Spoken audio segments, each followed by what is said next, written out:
ప్రతిభ TV news కి స్వాగతం. Bulletin లో ముందుగా హెడ్లైన్స్. ఈ నెల 30న మట్టపల్లిలో జరగనున్న ముఖ్యమంత్రి రేవంత్ రెడ్డి సభ ఏర్పాట్లపై సమీక్షించిన మంత్రులు ఉత్తమ్ కుమార్ రెడ్డి, కోమటిరెడ్డి.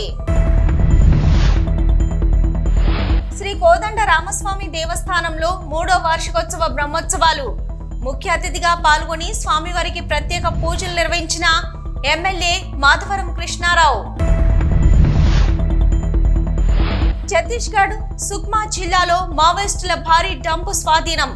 తుపాకులు, ఆయుధాలు, పేలుడు పదార్థాలను స్వాధీనం చేసుకున్న భద్రతా బలగాలు. మహిళలంటే నాకు గౌరవం, ఎవరి కాల్ డేటాను సేకరించలేదు, త్వరలోనే నిజాలు నిగ్గు తేల్తాయి, సిద్ధంగా ఉండండి.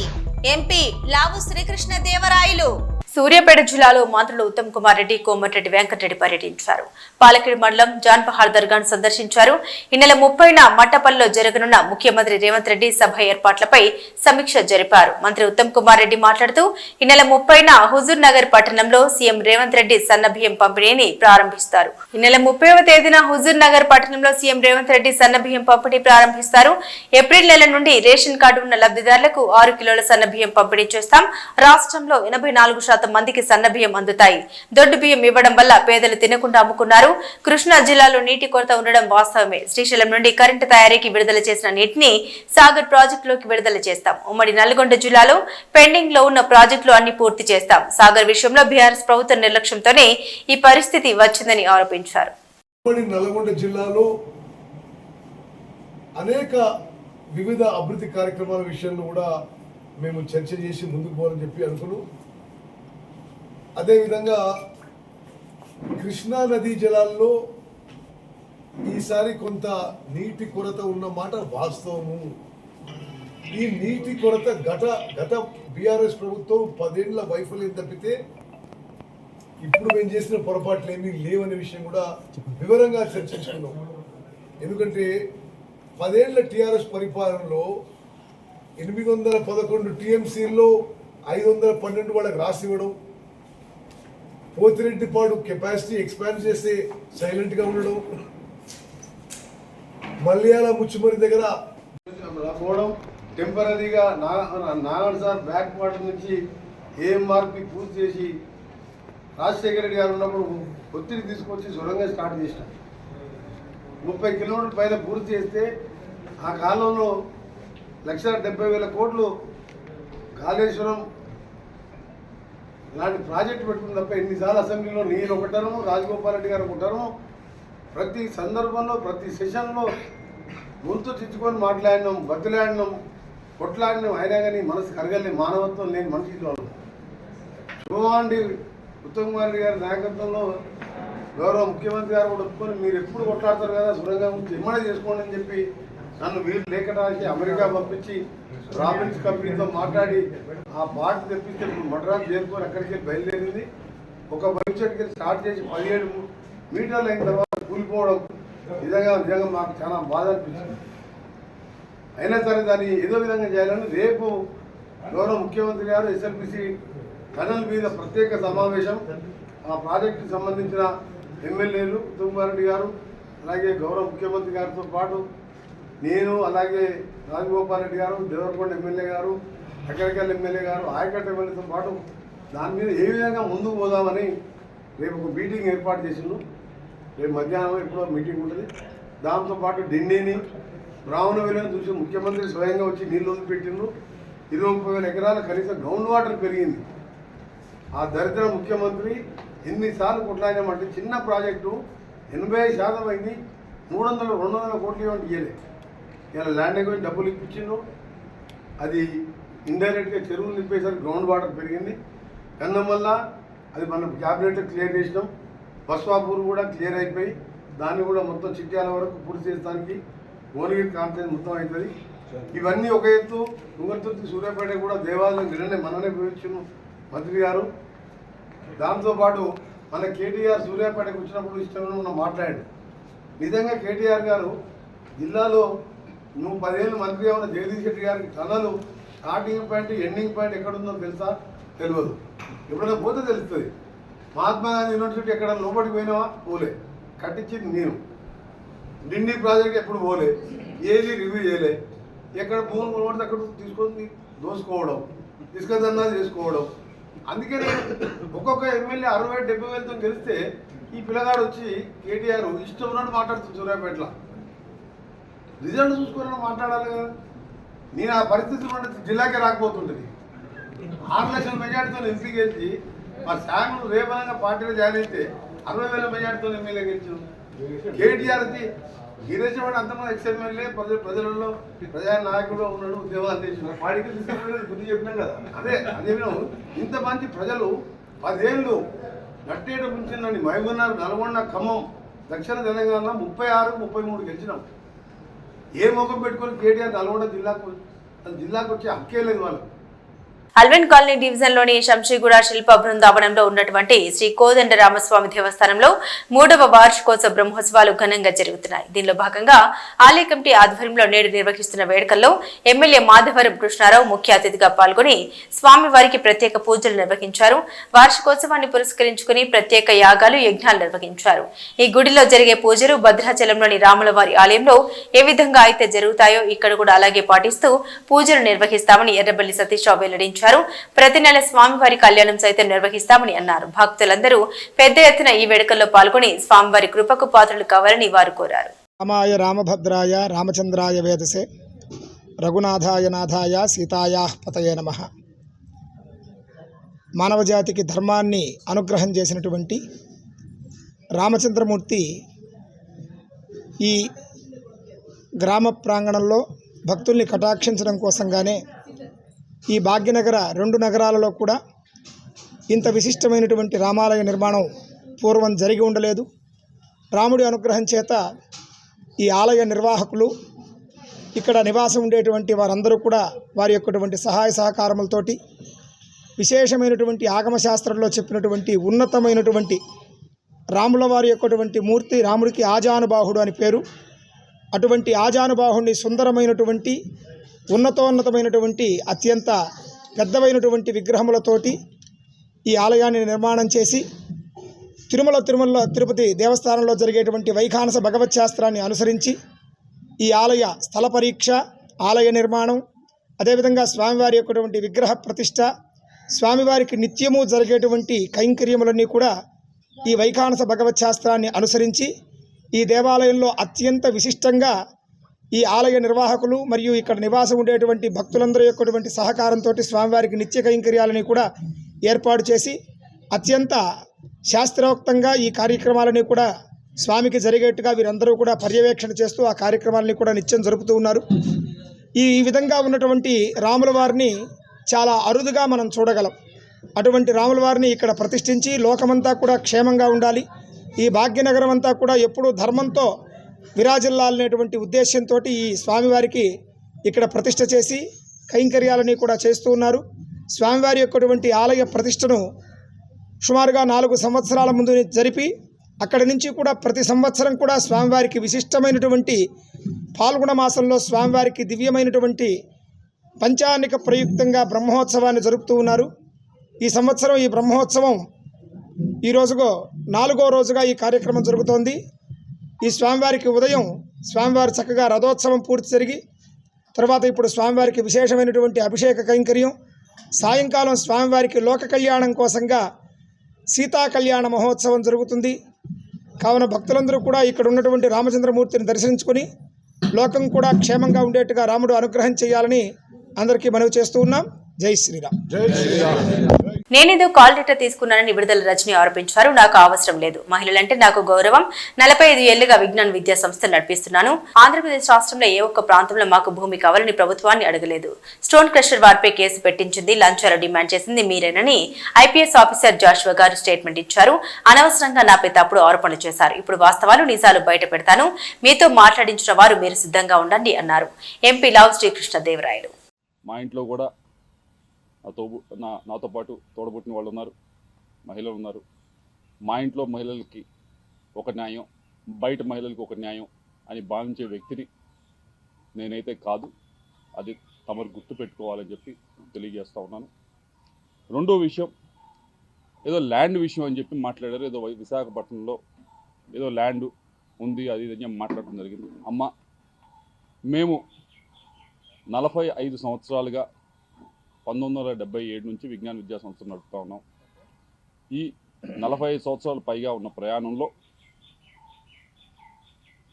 ఆంధ్ర రాష్ట్రంలో కాదు దేశం మొత్తం ఎక్కడా కూడా, ఆంధ్ర రాష్ట్రంలో కాదు దేశం మొత్తంలో ఎక్కడా కూడా గవర్నమెంట్కి మేము రిక్వెస్ట్ పెట్టి మాకు ల్యాండ్ అలాట్ చేయండి అని చెప్పి ఒక్క దగ్గరన్నా మేము ల్యాండ్ అలాట్ చేయించుకున్న దాఖలాలు ఉంటే దయచేసి మీడియా మిత్రులకు చూపించాలి, లేకపోతే బయటికి తీసుకొచ్చి చూపించండి.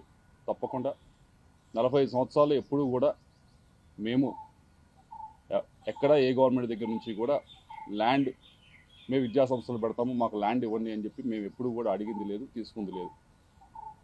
వచ్చి 9 నెలలు అవుతుంది. అమరావతిలో చాలామంది ఇంకా మాకంటే కూడా అక్రెడిటేషన్ తక్కువ ఉన్న వాళ్ళు కూడా స్కూల్స్ కానీ యూనివర్సిటీస్ కానీ పెట్టుకుంటామని చెప్పి ల్యాండ్ కోసం అప్లై చేస్తున్నారు. నేను ఇప్పటిదాకా మీరు చూసుకోండి, ఎక్కడికన్నా ఏ ఆఫీస్ దగ్గరికి వెళ్ళి చూసుకోండి, ఇప్పటిదాకా నేను ఒక అప్లికేషన్ అమరావతిలో నాకు ల్యాండ్ ఇవ్వండి అని చెప్పి పెట్టింది కూడా లేదు.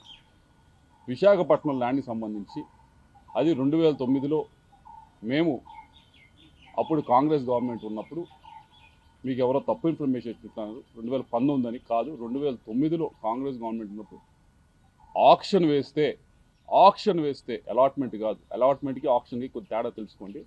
ఆక్షన్ వేస్తే ఫెయిర్ ఆక్షన్లో మిగతా వాళ్ళతో పాటు మేము ఆక్షన్లో పాల్గొని హయ్యెస్ట్ రేట్, అప్పటికి ఇప్పటికీ ఎడ్యుకేషన్ ఇన్స్టిట్యూషన్ హయ్యెస్ట్ రేట్ పెట్టి తీసుకున్నది మేము. కాబట్టి ఒకసారి ఎవరో మీకు బ్రీఫ్ చేస్తూ ఉన్నారు, వారిని డేటానా సరిగ్గా ఇవ్వమని చెప్పి కోరుతా ఉన్నాం. ఇవన్నీ కూడా ఈ 2 విషయాలు కూడా ఎందుకు మాట్లాడారో, ఎవరు మాట్లాడిచ్చారో నాకు తెలుసు. వారి గురించి కూడా చివరిలో నేను మాట్లాడతాను. అయితే ఈ 2 విషయాలు కూడా, ఒకటి క్యారెక్టర్ అసోసియేషన్ చేసే ప్రయత్నం మీది, ఏదో మహాత్మా గాంధీని, అంబేద్కర్ను, రాజ్యాంగాన్ని గౌరవించుకుందామనే 3 సూత్రాల మీద దేశం మొత్తం కాంగ్రెస్ పార్టీ ఆధ్వర్యంలో జై బాపు, జై భీమ్, జై సంవిధాన్ కార్యక్రమం నడుస్తోందని మంత్రి పొన్నం ప్రభాకర్ తెలిపారు. సిద్దిపేట జిల్లా హుస్నాబాద్ కాంగ్రెస్ పార్టీ కార్యాలయంలో జై బాపు, జై భీమ్, జై సంవిధాన్ కార్యక్రమానికి ముఖ్య అతిథిగా మంత్రి హాజరై కార్యకర్తలతో కలిసి ప్రతిజ్ఞ చేసి మాట్లాడారు. పార్టీ జెండాతో కరపత్రాలు, పార్టీ కార్యక్రమాలు ఏఐసిసి రూపొందించిందని, మండల స్థాయి సమావేశాలు 26, 27, 28 తారీఖులలో 3 రోజుల పాటు నిర్వహించారన్నారు. కార్యకర్తలు మండలంలోని అన్ని గ్రామాలు తిరగాలని, తిరగకపోతే రాజకీయ నాయకుడు కాలేరని, రాజకీయ నాయకుడిగా ఎదగలేరన్నారు. డాక్టర్ బాబాసాహెబ్ అంబేద్కర్ గురించి అమిత్ షా అవమానకరంగా మాట్లాడారన్నారు. పార్లమెంట్ ఎన్నికల్లో 400 సీట్లు గెలిపించండి అని అన్నారని, 250 సీట్లు రావడంతో తగ్గారని, లేదంటే రాజ్యాంగాన్ని మార్చేవారన్నారు. కాంగ్రెస్ పార్టీ సంక్షేమం కోసం పోరాడుతోందని, చరిత్రలో అనేక నిర్ణయాలు తీసుకుందన్నారు. కాంగ్రెస్ పార్టీ స్వాతంత్ర్యం కోసం కొట్లాడిందని, స్వాతంత్ర ఉద్యమంలో పోరాటం చేసే అవకాశం అందరికీ దొరకలేదన్నారు. రాజ్యాంగాన్ని సంరక్షించుకోవాలని, రాజ్యాంగానికి రక్షణ కవచం లేకపోతే ఇప్పుడున్న బీజేపీ పార్టీ మాట్లాడే హక్కును కూడా తీసుకుంటుందన్నారు. గౌరవెల్లి కాల్వల నిర్మాణానికి భూసేకరణ జరుగుతుందని, దేవాదాయ పనులు నడుస్తున్నాయన్నారు. ఆర్థిక రాజకీయ న్యాయాన్ని, ఆలోచన భావన, అవకాశాలను పేద లాంటి ఏ రకమైన భేదాలు లేకుండా అందరికీ సమానమైన హక్కులు బాధ్యతలు రాజ్యాంగం కల్పించింది. ఈ రాజ్యాంగాన్ని గౌరవిస్తూ పాటిస్తూ కూడా కోరుతా ఉన్నా. ఇవాళ ఇన్ని కార్యక్రమాలు జరుగుతూ ఉన్నాయి, క్షేత్రస్థాయిలో తీసుకుపోండి. ఊర్లలో గ్రామాల పంచాయతీ బీజేపీ కింద రోడ్లు అయితే ఉన్నాయి, అయితేలేవా? డ్రింకింగ్ వాటర్ అక్కడ వరదకాలంలో నీళ్ళు ఇప్పిస్తాను. ఇక్కడ గవర్నమెంట్ పైసలు ఇచ్చి భూసేకరణ జరుగుతూ ఉంది. మీ ఊర్లో అక్కడ భూసేకరణ కొంచెం ఇబ్బంది అయితే సహకరించండి. అక్కడ దేవాలయ ప్రాజెక్టు పని జరుగుతూ ఉంది. ఇట్లా ఇక్కడ జై బాపు, జై భీమ్, జై సంవిధాన్. మహాత్మా గాంధీ గారిని గౌరవించుకుందాం, అంబేద్కర్ గారిని గౌరవించుకుందాం, రాజ్యాంగాన్ని గౌరవించుకుందాం అనేటువంటి 3 సూత్రాలు. రాజకీయాలు ఎదగాలంటూ తిరగాలి, గ్రామాల్లో తిరగాలి, ప్రజా సమస్యలు ఉండాలి. ఈ ఎండాకాలం ప్రజలు నీళ్ళకి ఇబ్బంది ఉండకుండా ఉండాలని ఉదయం పొద్దుగాల ఆఫీసర్లందరితో పెట్టి మీటింగ్ పెట్టాం. అదే సందర్భంలో అసలు ఈ ప్రోగ్రాం ఎందుకు జరుగుతుంది, డాక్టర్ బాబాసాహెబ్ అంబేద్కర్ గారి గురించి అమిత్ షా ఎవరి విశ్వాసం వాళ్ళది. మనమందరం కూడా పొద్దున శ్రీరామనవమి చేసుకుంటాం, మొన్ననే ఇంకో పండుగ చేసుకున్నాం, రేపు ఉగాది చేసుకుంటాం, సంవత్సరాలు కాదు. కానీ పార్లమెంట్లో ఏంది ఊకే అంబేద్కర్ అంటారు. అది కనీసం ఏమన్నాడు, శ్రీరామ్ మీద ముక్తర దొరుకుతుంది కదా అంటాడు. తర్వాత కూడా పార్లమెంట్ ఎన్నికల్లో 400 సీట్లు గెలిపేయండి అని బీజేపీ నాయకత్వం అడిగింది. ఆఖరికి 250 సీట్లు రాకపోవడంతో వాళ్ళు మొత్తంగా ఆలోచనతో మార్చుకున్నారు. లేకపోతే మొత్తం రాజ్యాంగాన్ని మారుతామనేటువంటి ఆలోచనతో ముందుకు పోయేటువంటి ఆలోచన ఉంటే ఇవాళ రిజర్వేషన్లకు సంబంధించి ఏబీసీ పేరు మీద పరిష్కారం అయింది, చట్టం అయిపోయింది. 42% రిజర్వేషన్లు ఇలా ఢిల్లీకి పోతామని చట్టం తప్పకుండా స్థానిక సంస్థలలో మరి విద్యా ఉపాధి అవకాశాలతో పాటుగా 42% రిజర్వేషన్ వస్తుంది. పొద్దు నుంచి ఇక అట్లా రీసైకిల్ అనేది ఉండదు. బియ్యం సన్న బియ్యంను ఉగాది నుంచి రేషన్ షాపులకు ఇచ్చే కార్యక్రమం ఇంటికన్నా ఇళ్లకు సంబంధించి కూడా ఇవాళ మీటింగ్లో మాట్లాడినాం. మీ అందరి గ్రామాల్లో కూడా పోయిన తర్వాత ఎక్కడ కూడా ఎటువంటి రాజకీయపరమైనటువంటి పొద్దున ఇబ్బంది లేకుండా ఎవరికైతే నిజంగా ఇల్లు లేదో ఆ 3,500 first phase, second phase. Kakinada జిల్లా పెద్దాపురంలో దారుణం చోటు చేసుకుంది.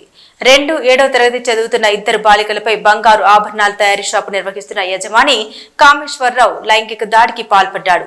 చిన్నారులకు చాక్లెట్లు, డబ్బులు ఆశ చూపి అత్యాచారం చేసినట్లు తెలుస్తోంది. దీంతో విషయం తెలుసుకున్న బాలికల కుటుంబ సభ్యులు, స్థానికులు సదరు వ్యక్తిని చితకబాది పోలీసులకు అప్పగించారు. పోలీసులు కేసు నమోదు చేసి దర్యాప్తు చేపట్టారు. మనకి సెంట్రల్ బంగారు మరి నీకు కూతురు ఉంది, మనవరాలు ఉంది, ఆ వయసులో నీకు పోయాకాలం చెప్పింది ఆలోచించాలి. నా మాట ఎవరు ఆలోచించాలి. నేను దయసాక్షి నిజంగా చెప్తున్నా, మీరు ఎవరు ఆలోచించాలి. నాకు మనవరాలు ఉన్నది కూతురు, అంతే ఎదవరు కాదు. అంత పోరం పోకేదని దేవతలు తిరిగి పోలేము. ఎవరైనా సెంట్రల్ అడగని పోలి ఛత్తీస్గఢ్ సుక్మా జిల్లాలో మావోయిస్టుల భారీ డంప్ స్వాధీనం చేసుకున్నారు పోలీసులు. మెట్టిగూడ పోలీస్ స్టేషన్ పరిధిలోని చింతగుఫాలో భద్రతా బలగాలు సెర్చ్ ఆపరేషన్ చేయగా మార్కన్గూడ, మెట్టిగూడ, జంగిల్ హిల్లోని మావోయిస్టుల రహస్య స్థావరాల నుండి భారీ మొత్తంలో డంప్ స్వాధీనమైంది. తుపాకులు, ఆయుధాలు, పేలుడు పదార్థాన్ని స్వాధీనం చేసుకున్నారు భద్రతా బలగాలు. నల్గొండ జిల్లా నగరికల్లో 10వ తరగతి తెలుగు పరీక్ష పేపర్ లీక్ వ్యవహారంలో 12 మందిపై కేసు నమోదు. అందులో 6 మంది నిందితుల్ని అరెస్టు చేసి రిమాండ్కు తరలించిన పోలీసులు.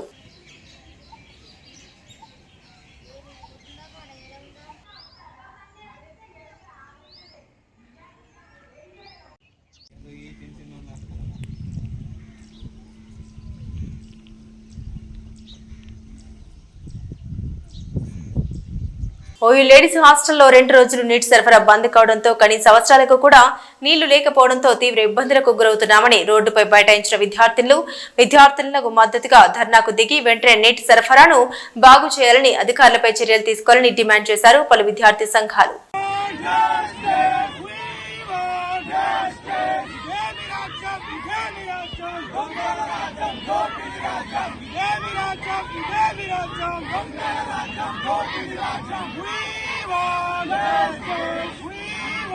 నెల క్రితం తన తల్లి మృతి చెందడంతో స్వగ్రామానికి కార్యక్రమాల నిమిత్తం వెళ్లిన అంజురెడ్డి అనే వ్యక్తి ఇంట్లో చోరీ జరిగిన ఘటన బోయిన్పల్లి పోలీస్ స్టేషన్ పరిధిలో చోటు చేసుకుంది. బోయిన్పల్లిలోని సంచారపురి కాలనీలో నివాసం ఉంటున్న అంజురెడ్డి ఇంట్లో తాళాలు పగులుకొట్టిన దుండగుడు బీరువాలో ఉన్న 24 తులాల బంగారంతో పాటుగా 1 కిలో వెండి ఆభరణాలు, 12 నగదు అపహరించుకుని పరారయ్యారు. ఈ నెల 17వ తేదీన మెదక్లోని చిన్నశంకరంపేట మండలం కామారం గ్రామానికి తన కుటుంబ సభ్యులతో కలిసి వెళ్లినట్లు ఇంటి యజమాని అంజిరెడ్డి తెలిపారు. ఈ రోజు ఉదయం ఇంట్లో అద్దెకు ఉంటున్న వారు ఇంటి తాళాలు పగలగొట్టి ఉండడాన్ని గమనించి తనకు సమాచారం అందించారని తెలిపారు. ఇంటికి వచ్చి చూసేసరికి తాళాలు పగలగొట్టి బీరువాలో ఉన్న విలువైన బంగారు ఆభరణాలతో పాటు నగదు అపహరణకు గురైందని గుర్తించి పోలీసులకు అంజిరెడ్డి సమాచారం అందించారు. అంజిరెడ్డి ఫిర్యాదు మేరకు కేసు నమోదు చేసుకున్న బోయిన్పల్లి పోలీసులు చోరీ జరిగిన ప్రదేశాన్ని పరిశీలించారు. సీసీ కెమెరాల ఆధారంగా బోయిన్పల్లి పోలీసులు దర్యాప్తు ప్రారంభించారు. గుర్తు తెలియని దుండగుడు అర్ధరాత్రి వేళ ఇంట్లోకి ప్రవేశించినట్లు సీసీ కెమెరాల దృశ్యాలు నమోదయ్యాయి. వెంటనే నిందితుడు అరెస్టు చేసి తమకు న్యాయం చేయాలని అంజిరెడ్డి పోలీసులను కోరారు. తర్వాత ఎప్పుడు జరిగిందో మాకైతే మేమైతే లేము. ఇంట్లో ఊర్లోకి వెళ్ళినాము. లాస్ట్ మండే రోజు మధ్యాహ్నం టైంలో ఊరికి వెళ్ళినాము. పోయిన నెలలో మా మదర్ చనిపోయిందంటే ఆ కార్యక్రమంలో అక్కడనే బిజీగా తిరగడం జరుగుతుంది. దాంట్లో భాగంగా వచ్చి మొన్న మా మిస్సెస్ నేను మధ్యాహ్నం రోజు వెళ్ళాం, మండే రోజు 17th రోజు. వెళ్ళిన తర్వాత అక్కడనే ఉన్నాం. పైన 2 రూమ్లు ఉన్నాయి. ఆ రూమ్లలో రెంట్కు ఈ ఆంజనేయ గారైనా ఉంటారు. ఆయన రాత్రి ఆయన గడ వేసి పెట్టారు డోర్. అయితే ఆయన పొద్దున్న లేచి డోర్ తీసుకొని బయటకు వద్దామనేసరికి డోర్ వెళ్ళకపోతే వాళ్ళ ఫ్రెండ్కి ఒక అతను ఫోన్ చేసి పైనుంచి వచ్చి గోడ దూకి వచ్చి గేట్ లాక్ వేసి పెడతామన్నట్టు. ఎప్పుడైనా ఆయన ఉన్నాం, మేము లాక్ అట్లే ఉంది. ఆయన వచ్చి వాళ్ళ డోర్ తీసిన తర్వాత కిందకి వచ్చి చూసేసరికి ఈ లాక్ అట్లే ఉంది. అక్కడ చూసేసరికి ఆ లోపల లైట్లు వేసి కనబడుతున్నాయి. ఆ డోరు పగలగొట్టింది. అంతవరకే చూసిండు. నాకు ఫోన్ చేసిండు ఇమ్మీడియట్గా. అంటే ఏం డిస్టర్బ్ చేయక ఇక లోపలికి వెళ్ళాలి, మరి కంప్లైంట్ ఇస్తే వాళ్ళు వచ్చి చూస్తారేమో, వచ్చిన తర్వాతనే వెళ్దామంటే అని చెప్పేసి నేను బయలుదేరి వచ్చేసినాం. మేము 8 o'clock వరకు ఇక్కడికి వచ్చినాం. ఆయన 6-12 నాకు ఫోన్ చేసింది. 8 వరకు మేము వచ్చినాం. ఇక్కడ నుంచి మా విలేజ్ 70 kilometers మెరాగిస్. వచ్చిన తర్వాత అప్పటికే పోలీస్ కంప్లైంట్ పెట్టిండు వండబడ్జీలో. వచ్చేసరికి వాళ్ళు కూడా పోలీస్ డిపార్ట్మెంట్ వాళ్ళు ఉన్నారు. వాళ్ళు వచ్చిన తర్వాత లోపలికి వెళ్ళి చూసి ఆ బీరువా అంతా పగలగొట్టింది. లోపల కబోర్డ్లు 2 అవి పగలగొట్టింది. ఆ బీరువాలో మిస్సెస్ది నియర్లీ 24 తులాస్ గోల్డ్, 12,000 క్యాష్, తర్వాత 1 kg సిల్వర్ ఆర్నమెంట్స్ అన్నీ పోవడం జరిగింది. బట్టలు అవి అయితే విలువైన బట్టలు ఏవి ఇంతవరకు జరిగింది. దానికి పోలీస్ డిపార్ట్మెంట్ కంప్లైంట్ ఇవ్వడం కూడా జరిగింది. వాళ్ళు రావడము పొద్దు నుంచి చాలా వాళ్ళ ప్రయత్నాలు వాళ్ళు చేస్తూ ఉన్నారు, కృషి చేస్తున్నారు. సీసీ ఫుటేజ్లు అన్నీ రికార్డ్ చేస్తూ ఉంటారు. ఎవరన్నా అమ్మాయిని దగ్గరుంటే ఎవరికి ఏం అనిపించలేదు. ఎవరో అయితే ఆ సీసీ ఫుటేజ్లలో ఒక 3 పక్క ఇంట్లో దాంట్లో రికార్డ్ అయింది, కనబడుతున్నారు 3 వ్యక్తులు. దాని మీద ఎంక్వైరీ చేస్తూ ఉన్నాం. డిపార్ట్మెంట్ వర్క్ నేను కూడా శాయశక్తిలో వాళ్ళకి సహకరించాలని నేను కూడా శాయశక్తిలో కృషి చేస్తున్నాను. వాళ్ళని పట్టుకొని తగిన న్యాయం చేస్తారని నేను ఆశిస్తున్నాను. Thank you. ముఖ్యమంత్రి రేవంత్ రెడ్డి గజ్వేల్ నియోజకవర్గ కాంగ్రెస్ నాయకులు కార్యకర్తలను కలిశారు. అసెంబ్లీకి హాజరు కాని మాజీ ముఖ్యమంత్రి కేసీఆర్ శాసనసభ సభ్యత్వాన్ని రద్దు చేయాలని కోరారు. కాంగ్రెస్ నేత నర్సారెడ్డి ఆధ్వర్యంలో పెద్ద సంఖ్యలో సిద్దిపేట నుండి పాదయాత్రగా కాంగ్రెస్ శ్రేణులు హైదరాబాద్ చేరుకున్నారు. రాజ్భవన్ కు వెళ్లి గవర్నర్ కు వినతి పత్రం అందించారు. జూబ్లీహిల్స్ నివాసంలో ముఖ్యమంత్రి రేవంత్ రెడ్డిని కలిసి 24వ టానా కాన్ఫరెన్స్ కు ఆహ్వానించిన ఉత్తర అమెరికా తెలుగు సంఘం. బులెటిన్ ముగించే ముందు హెడ్లైన్స్ మరోసారి. ఈ నెల 30న మట్టపల్లిలో జరగనున్న ముఖ్యమంత్రి రేవంత్ రెడ్డి సభ ఏర్పాట్లపై సమీక్షించిన మంత్రులు ఉత్తమ్ కుమార్ రెడ్డి, కోమటిరెడ్డి. శ్రీ కోదండ రామస్వామి దేవస్థానంలో 3వ వార్షికోత్సవ బ్రహ్మోత్సవాలు. ముఖ్య అతిథిగా పాల్గొని స్వామివారికి ప్రత్యేక పూజలు నిర్వహించిన ఎమ్మెల్యే మాధవరం కృష్ణారావు. ఛత్తీస్గఢ్ సుక్మా జిల్లాలో మావోయిస్టుల భారీ డంపు స్వాధీనం. తుపాకులు, ఆయుధాలు, పేలుడు పదార్థాలను స్వాధీనం చేసుకున్న భద్రతా బలగాలు.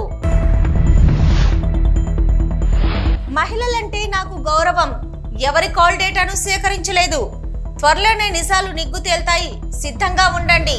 ఎంపీ లావు శ్రీకృష్ణ దేవరాయలు. ఇవి బులెటిన్ లోని విశేషాలు. తిరిగి మరో బులెటిన్ తో మళ్ళీ కలుసుకుందాం. అంతవరకు సెలవు, నమస్కారం.